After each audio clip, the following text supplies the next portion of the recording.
Kita mari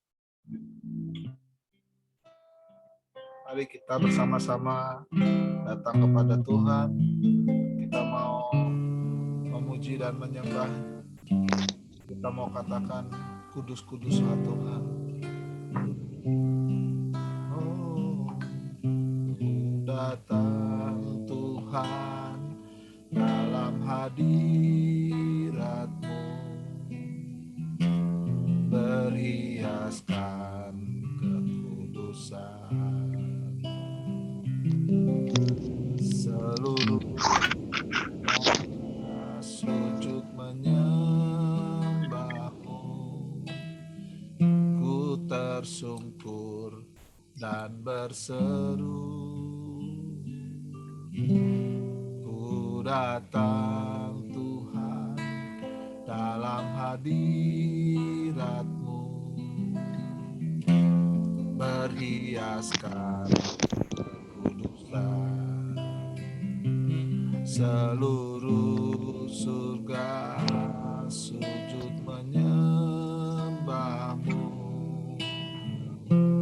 ku tersungkur dan berseru, kudus, kuduslah, kuduslah Tuhan, Allah semesta alam. Kudus, kuduslah, kuduslah Tuhan, surga bumi menyembah-Mu. Haleluya, haleluya. Kami datang padamu saat pagi hari ini ya Bapa. Ku datang Tuhan dalam hadirat-Mu, berhiaskan kekudusan. Seluruh surga sujud menyembah-Mu, ku tersungkur dan berseru, ku datang Tuhan dalam hadirat-Mu, berhiaskan kekudusan. Seluruh surga sujud menyembah-Mu, ku tersungkur dan berseru, kudus, kuduslah, kuduslah Tuhan, Allah semesta alam. Kudus, kuduslah, kuduslah Tuhan, surga bumi menyembah-Mu. Kudus, kuduslah, kuduslah Tuhan, Allah semesta alam. Kudus, kuduslah, kuduslah Tuhan, surga bumi menyembah-Mu, surga bumi menyembah-Mu. Kami semua menyembah-Mu, kami semua menyembah-Mu. Haleluya, terima kasih Tuhan, ku sembah Kau ya Bapa. Haleluya, tiada yang seperti-Mu, dulu, sekarang, dan selamanya. Hanya Engkau Tuhan yang layak disembah, yang layak ditinggikan.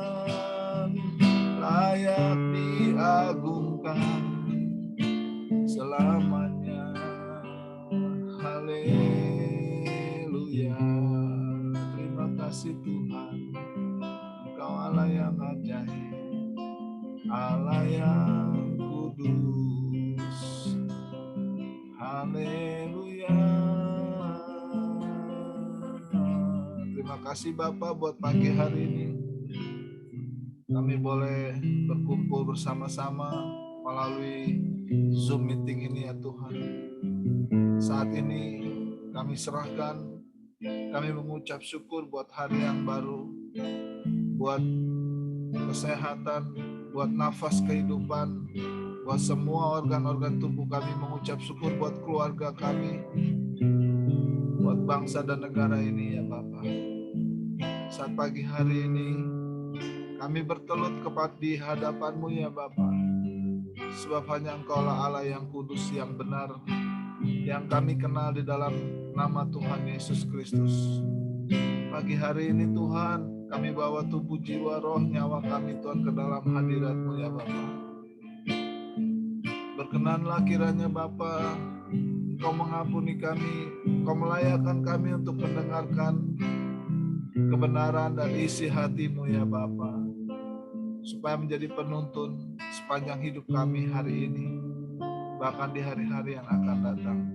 Berkati teman-teman kami ya Tuhan, yang sedang dalam perjalanan untuk bisa bergabung ataupun yang tidak bisa bergabung pada pagi hari ini. Engkau tetap menyertai mereka semuanya. Terima kasih Bapa. Dalam nama Tuhan Yesus kami berdoa dan mengucap syukur. Haleluya. Amin. Shalom. Shalom. Bersyukur kita bisa bergabung kembali. Apapun yang sedang terjadi dalam kehidupan kita tadi pagi. Shalom Oto, Pak Yunias, Pak Adi, Bu Tabita, Bu Farida, Bu Lisa, Bu Erni. Ya, kemarin ada usulan supaya waktu kita bisa lebih panjang ya dengan memakai yang berbayar. Cuma hari ini masih belum bisa, belum yang berbayar, jadi ini waktu masih terbatas. Tapi kemarin Bro Adam sempat bilang ke saya kalau kemungkinan besar mungkin bulan depan beliau sudah ada yang siapkan untuk Zoom berbayar seperti itu, supaya kita bisa lebih panjang waktunya seperti itu. Baiklah. Puji Tuhan. Puji Tuhan, Bu Tabita hari ini sudah mempersiapkan diri untuk menyampaikan sharing. Saya persilakan aja langsung kepada Bu Tabita. Silakan Bu. Shalom semuanya. Shalom. Selamat pagi. Selamat pagi. Ya, ini mungkin apa namanya yang saya dapat untuk remindernya untuk saya ini. Kita mau buka di Yohanes 6 ayat 1 sampai 14, tapi nanti saya mau ambilnya dari ayat 5 sampai dengan yang ke-11.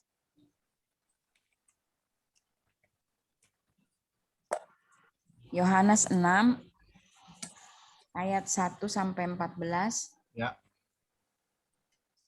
Tapi saya bacanya mungkin lebih ke yang kita bahasnya dari yang ke-5. Ya. 5, 6. Ya. Ya. Demikian firman Tuhan. Ketika Yesus di sini perikopnya Yesus memberi makan 5.000 orang. Ketika Yesus memandang sekelilingnya dan melihat bahwa orang banyak berbondong-bondong datang kepadanya, berkatalah ia kepada Filipus, "Di manakah kita akan membeli roti supaya mereka ini dapat makan?" Hal itu dikatakannya untuk mencobai dia. Dia di sini Filipus ya. Sebab ia sendiri tahu apa yang hendak dilakukannya. Ayat ke-7, jawab Filipus kepadanya, roti seharga 200 dinar tidak akan cukup untuk mereka ini, sekalipun masing-masing mendapat sepotong kecil saja. Ayat 8, seorang dari murid-muridnya yaitu Andreas, saudara Simon Petrus, berkata kepadanya, ayat 9, di sini ada seorang anak yang mempunyai 5 roti jelai dan 2 ikan. Tetapi apakah artinya itu untuk orang sebanyak ini? Lalu ayat 10, kata Yesus, suruhlah orang-orang itu duduk. Adapun di tempat itu banyak rumput. Maka duduklah orang-orang itu, kira-kira 5.000 laki-laki banyaknya. Ayat 11, lalu Yesus mengambil roti itu, mengucap syukur dan membagi-bagikannya kepada mereka yang duduk di situ. Demikian juga dibuatnya dengan ikan-ikan itu sebanyak yang mereka kehendaki. 12. Dan setelah mereka kenyang, ia berkata kepada murid-muridnya, kumpulkanlah potongan-potongan yang lebih supaya tidak ada yang terbuang.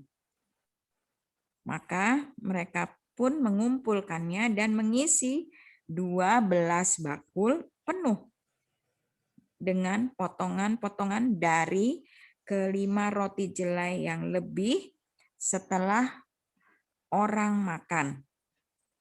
Yang ayat yang terakhir, ke-14. Ketika orang-orang itu melihat mujizat yang telah diadakannya, mereka berkata, dia ini adalah benar-benar nabi yang akan datang ke dalam dunia.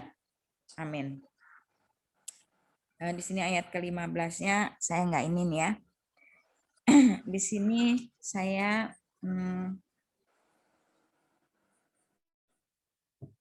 memberikan temanya ketika persoalan-persoalan terlihat mustahil. Yesus memberikan pertanyaan kepada siapa? Kepada Filipus di sini. Dan Filipus bertanyanya, Filipus kan ditanya,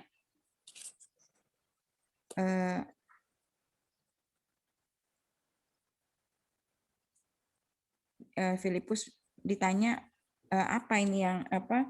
Di mana kita mau kita bisa dapetin roti? Padahal Tuhan Yesus tahu gitu. Roti itu tahu apa yang diperbuat gitu ya, yang bakalan nanti dia akan perbuat. Tapi Tuhan Yesus cuma pengen ngetes gitu, ngetes Filipus. Filipus mikir mustahil banget gitu dengan 5.000 orang. Terus kita di mana misalnya pun 200, dia bilang kan 200 dinar aja tidak akan pernah cukup gitu, tidak akan cukup gitu untuk 5.000 orang gitu. Sedangkan kita misalnya sekarang misalnya nih hari ini mau kasih 5.000 orang makan misalnya, pasti kita harus seminggu seminggu yang lalu dulu belum kasih tahu ke restoran ini untuk 5.000 orang gitu kan. Kalau untuk saat ini juga bingung pasti juga. Terus di sini Andreas juga. Andreas bilang, wah di sini ada anak, tapi itu juga cuma 5 jelai roti dan 2 ekor ikan aja gitu. Masa bagaimana caranya? Mustahil banget gitu. Jadi Filipus bilang mustahil. Andreas juga pasti mustahil gitu ya. Tapi kita tahu tidak ada yang mustahil buat Tuhan. Gitu.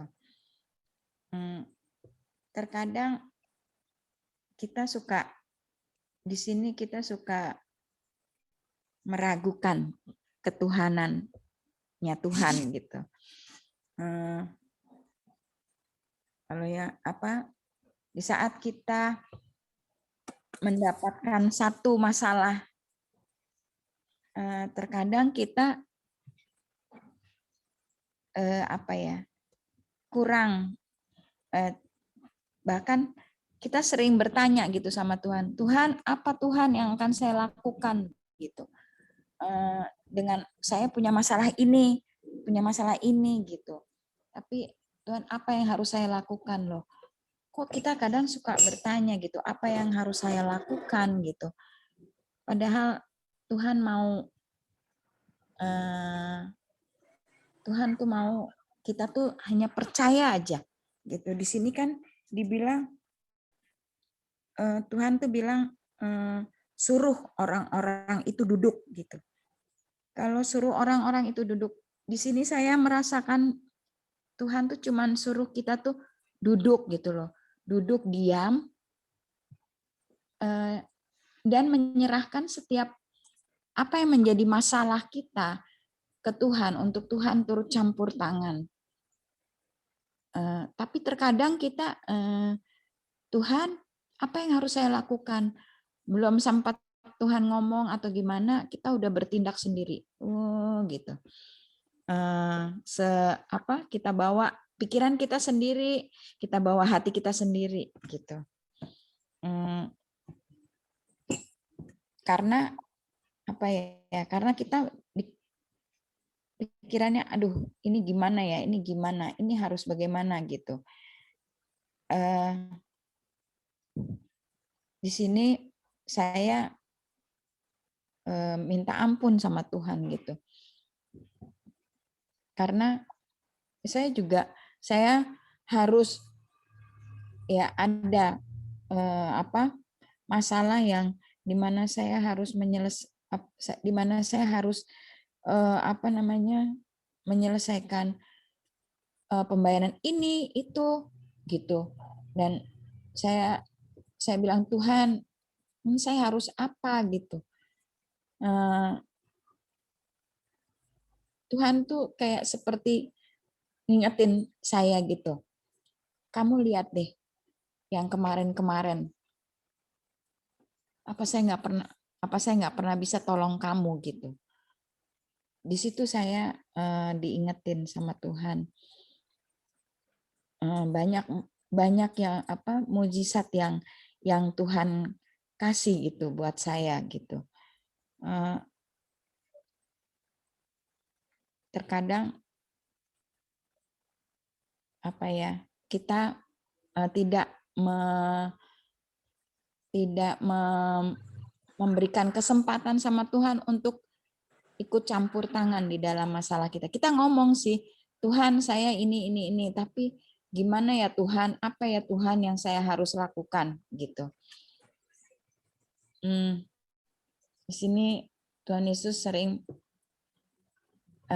terkadang Tuhan Yesus sering mengejutkan kita ya. Dia sanggup mengubah kemustahilan menjadi mungkin gitu. Asalkan kita terus berserah, kita tidak boleh meremehkan apa yang Tuhan sanggup lakukan di dalam perkara hidup kita saat kita berserah kepadanya. Terus apakah kita mengizinkan Tuhan beracara di dalam hidup kita dan memberikan rencana yang terbaiknya gitu buat kita. Tidak ada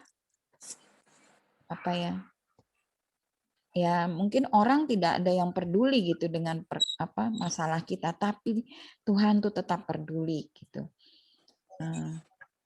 Dan Dia akan menjadikan situasi yang mustahil itu untuk kita diajar, dilatih, dan bertumbuh bersamanya gitu. Tuhan tuh dalam situasi yang mustahil itu Tuhan akan memperkuat iman kita, terus menunjukkan kasih dan kuasanya gitu. Jika kita mempersilahkan Tuhan untuk ambil alih, dalam arti kata Tuhan turut campur tangan, terus memberikan kecukupan, terus menguatkan rasa takut kita tuh akan Tuhan, menunjukkan kesetiaan kita juga, kesetiaan Tuhan. Terkadang kita sering salah ya. Kita bukannya ngomongnya gini, Tuhan, apa yang akan Engkau lakukan gitu. Tapi kita seringnya gini, Tuhan, apa yang harus aku lakukan gitu. Kita tidak tidak membiarkan Tuhan untuk memberi jalan. Terkadang kita mencari jalan sendiri gitu. Nah, di sini saya belajar untuk benar-benar menyerah benar gitu. Nah, saya juga nggak tahu lagi harus bagaimana gitu. Saya bilang, Tuhan, bulan kemarin Tuhan sudah lewatkan bisa gitu. Saya percaya bulan ini pun juga Tuhan bisa lewatin bulan ini dengan dengan rencana Tuhan gitu yang ada untuk saya gitu. Saya mengucap syukur dapat firman ini gitu. Dan terus di sini Tuhan bilang, kamu tuh duduk aja gitu. Kamu duduk aja, maksudnya kamu tuh duduk diam di bawah kakiku aja loh gitu. Berdoa, berserah, percaya kepadaku gitu. Nanti aku yang akan mendemonstrasikan maksudnya memberikan mujizat-mujizat, memberikan jalan keluar buat kamu gitu. Terima kasih, itu aja. Dan di sini kenapa dibilang dan setelah mereka kenyang, ia berkata kepada murid, kumpulkanlah potongan-potongan yang lebih supaya tidak ada yang terbuang. Di situ kan dibilangnya di ayat yang ke-11 di ayat yang ke-13, maka mereka pun mengumpulkannya dan mengisi 12 bakul penuh dengan potongan-potongan dari ini. Kenapa sih 12 bakul? Kalau saya lihat 12 bakul itu adalah 12 murid. 12 murid 12 murid Tuhan gitu. Nah, kita diizinkan seperti ini saya diizinkan Tuhan untuk ada permasalahan seperti ini. Itu maksud Tuhan, karena saya murid Tuhan, saya harus belajar, saya juga harus menunjukkan memperkuat iman saya.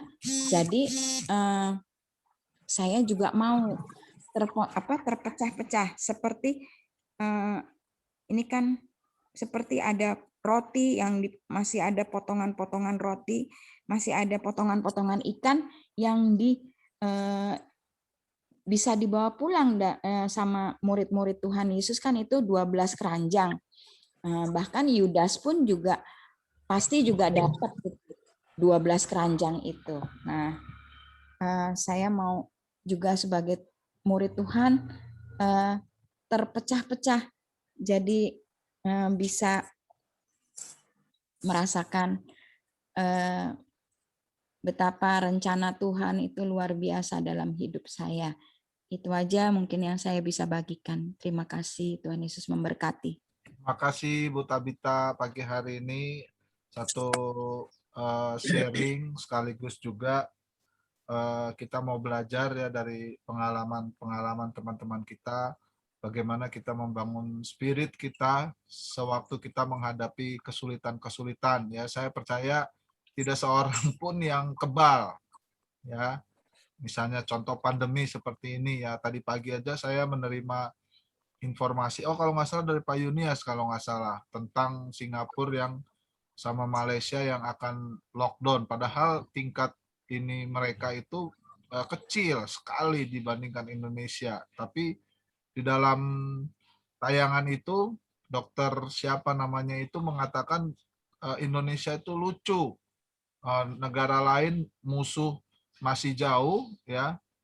Mereka udah siap-siap, sedangkan Indonesia musuh di depan mata aja masih leha-leha seperti itu. Dan ini konteksnya pandemi ya, maksudnya pandemi udah di depan mata udah seperti itu banyak sekali, Indonesia masih santai-santai. Nah, kesulitan hidup itu tidak ada seorang pun yang kebal seperti itu ya. Kadang-kadang tanpa disangka kita mengalami kesulitan seperti itu, saudara. Nah, tidak orang kaya, tidak orang miskin, tidak jemaat ataupun tidak pendeta ya. Seperti saya juga tidak lepas dari kesulitan atau himpitan mungkin yang sedang terjadi. Ya, mungkin saya tidak bisa bercerita kepada banyak orang gitu ya. Tapi paling tidak melalui Morning Spirit ini ya kita akan sama-sama membangun spirit bagaimana ketika menghadapi situasi-situasi yang sulit. Nah, dari Bu Tabita tadi jelas sekali kita dengar dalam hubungan Bu Tabita dengan Tuhan tadi, ya Bu Tabita merasakan bahwa Tuhan itu menghendaki bahwa udah kamu percaya aja sama aku, nantikan pertolongan Tuhan dalam kehidupan kita sekalian. Nah, itu ini sekali memberikan inspirasi pagi ini. Nah, baik Bapak Ibu Saudara sekalian, silakan pagi hari ini kalau ada pengalaman boleh dibagikan. Kalau ada atau ada masukan, misalnya saudara ya pengalaman misalnya mengalami keadaan yang sulit gitu. Terus nah bagaimana saudara bisa keluar dari keadaan ini seperti itu ya. Sedangkan kalau tadi dilihat dari ayatnya di Yohanes itu kan Yohanes pasal 6 itu kan tentang Yesus memberi makan 5 roti dan 2 ikan, di mana dalam situasi yang tidak ada yang jualan roti, tapi akhirnya disitulah Tuhan justru membuat mujizat. Di padang gurun Tuhan membuat sungai air mengalir dan sebagainya dan sebagainya. Silakan mungkin kalau ada komen atau masukan. Silakan, Bro Adam, ada? Bu Erni? Halo, selamat pagi. Ya pagi, shalom. Tidak apa-apa. Ya, di sini saya mendengar dari Yohanes tentang 5 roti dan 2 ikan. Tuhan Yesus memberi makan 5.000 orang. Benar nggak sih gitu kan? Kadang-kadang kan kita suka dengan pikiran kita itu bertanya, benar nggak ya? Tuhan Yesus ngasih dengan 5 roti dan 2 ikan itu 5.000 orang. Gitu. Bahkan masih tersisa gitu. Kayaknya sih kalau kita pikirkan dengan pikiran kita atau logika kita, kayaknya nggak. Nah, di sini Tuhan kan sebenarnya dengan ayat ini kan ingin mengajarkan kita untuk kita itu tidak khawatir atau kekurangan tubuh jasmani kita. Nah, seringkali kita itu khawatir, kalau yang saya tangkap dari Ibu Tabita. Padahal kita pasti semua pernah melewati rasa khawatir itu. Tetapi pada saat kita ada di dalam suatu posisi di mana kita sedang kekurangan akan jasmani kita tuh selalu berpikir, kita khawatir, kita gelisah. Bahkan kita berpikiran yang salah. Nah, di sini Yesus tuh sudah memberikan contoh, dan ini kan sudah tergenapi kan, bukannya cuman khayalan atau bukannya cuman rencana. Ini sudah tergenapi gitu. Di dalam Yohanes ini bangsa Israel ini kan sudah tergenapi. Jadi itulah contoh kita untuk menjadi panutan yang nyata. Terkadang kita kan manusia ingin melihat kenyataannya nih. Kalau kita dengan logika kan masa sih. Nah, di sini kita nggak boleh khawatir. Mungkin dari teman-teman ada yang mau menambahkan dari ayat Yohanes ini? Ya, saya persilakan. Mungkin Pak Yunias ada, Pak Yunias?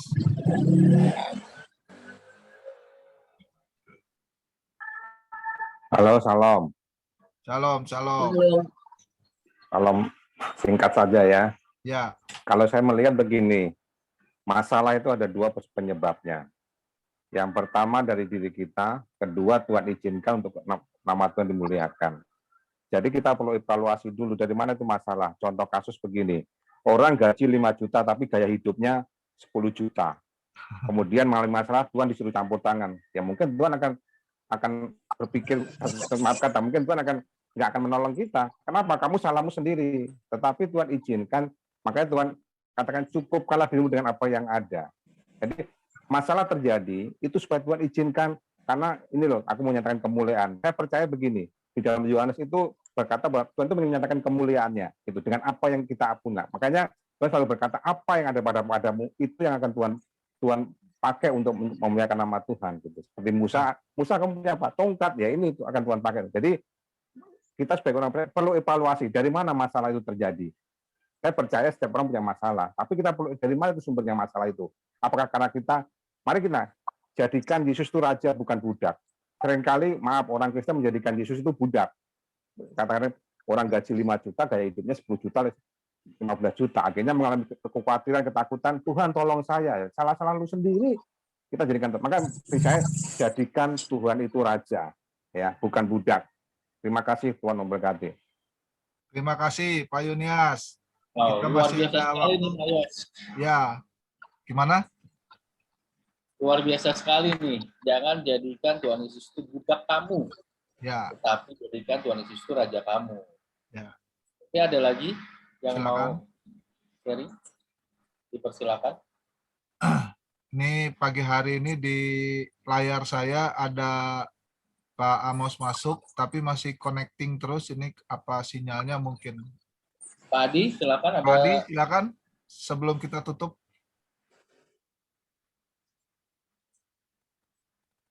Saya idem sama Pak Yunias. Oke, idem. Ibu Farida, Ibu Erni.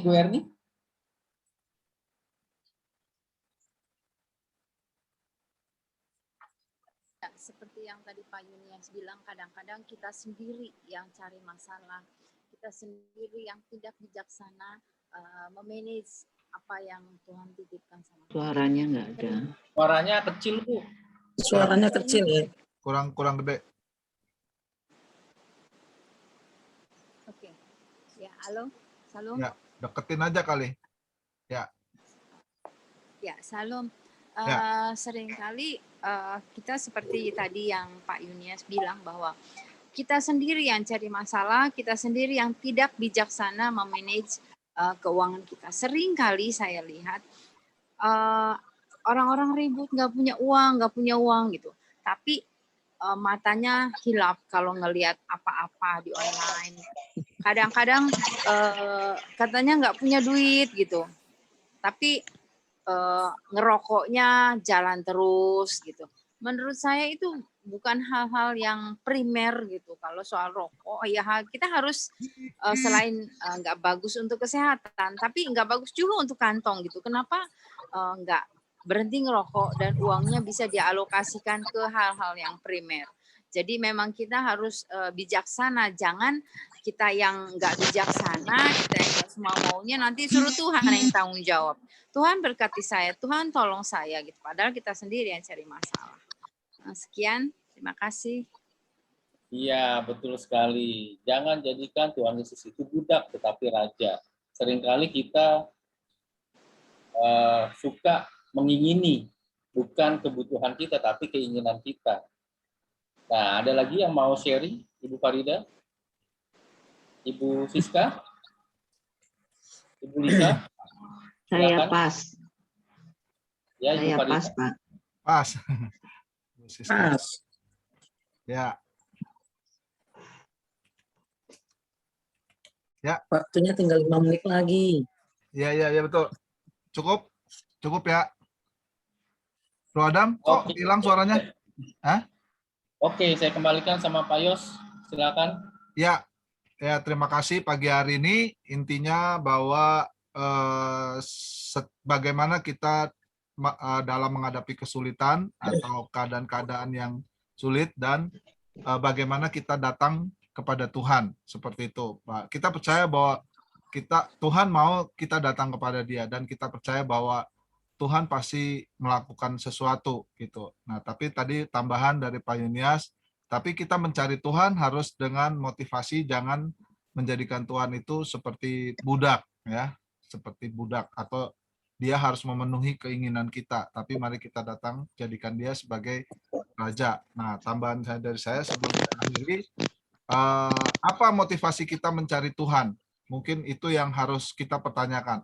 Apa sikap kita? Bagaimana sikap kita dalam mencari Tuhan? Nah, saya sedang merenungkan ini, dan jika Tuhan mengendaki, saya ingin bagikan kepada saudara ataupun melalui ibadah minggu, kalau Tuhan kehendaki, tentang relasional dan transaksional. Kita seringkali datang kepada Tuhan itu seperti orang transaksi. Ya, saya datang mencari Tuhan dengan tujuan untuk mendapatkan sesuatu dari Tuhan. Salah enggak? Ya enggak salah juga. Ya, seorang anak datang sama ayahnya, ya paling tepat ya datang sama ayahnya untuk minta sesuatu, dapat sesuatu, jangan ke yang lain. Tapi kalau sudah dewasa, ya seharusnya kita bukan lagi transaksional, tapi relasi, seperti itu. Seperti itu. Baik, waktu kita udah tinggal 2 menit, jadi kita akhiri saja. Tapi saya sapa dulu nih Pak Amos, selamat pagi. Mohon maaf waktunya sudah habis. Nanti besok Pak Amos bisa join lagi, bisa memberikan masukan atau komen dalam sharing-sharing kita seperti itu. Baik, Bapak Ibu. Ya, mari kita tutup. Mari kita berdoa sama-sama. Bapa kami di surga, terima kasih pada pagi hari ini kami boleh mendengarkan sharing dari Ibu Tabita, dan terima kasih buat teman-teman kami yang sudah mendengarkan, semuanya yang hadir, Pak Wid, Pak Adam, Bu Farida, Bu Erni, Bu Lisa, Pak Yunias, Pak Oto, Pak Abu Siska, Bu Tabita, dan juga Pak Amos saat ini yang sudah bisa gabung, walaupun ada kesulitan dalam hal sinyal. Tapi kami percaya Tuhan, apa yang sudah kami dengar, walaupun sedikit atau sebentar, tapi kami bisa bersama-sama semuanya menerima berkat yang sama dari Allah Bapa, dari Tuhan Yesus, dari Roh Kudus, bahwa Engkau mengendaki kami datang kepadamu selalu dalam keadaan apapun, bahkan dalam kesulitan, dalam keadaan terjepit, dalam keadaan bermasalah sekalipun, Engkau mengendaki kami datang. Namun Engkau mengendaki kami datang kepadamu dengan sikap hati, menjadikan Engkau Raja Tuhan di dalam hidup kami. Karena kami satu hal yang kami percaya Engkau kehendaki, bahwa Engkau mempunyai satu kehendak yang terbaik dalam kehidupan kami. Rancangan masa depan, bukan masa depan yang suram, masa depan yang tidak baik, tapi Engkau merencanakan masa depan yang luar biasa bagi kehidupan kami.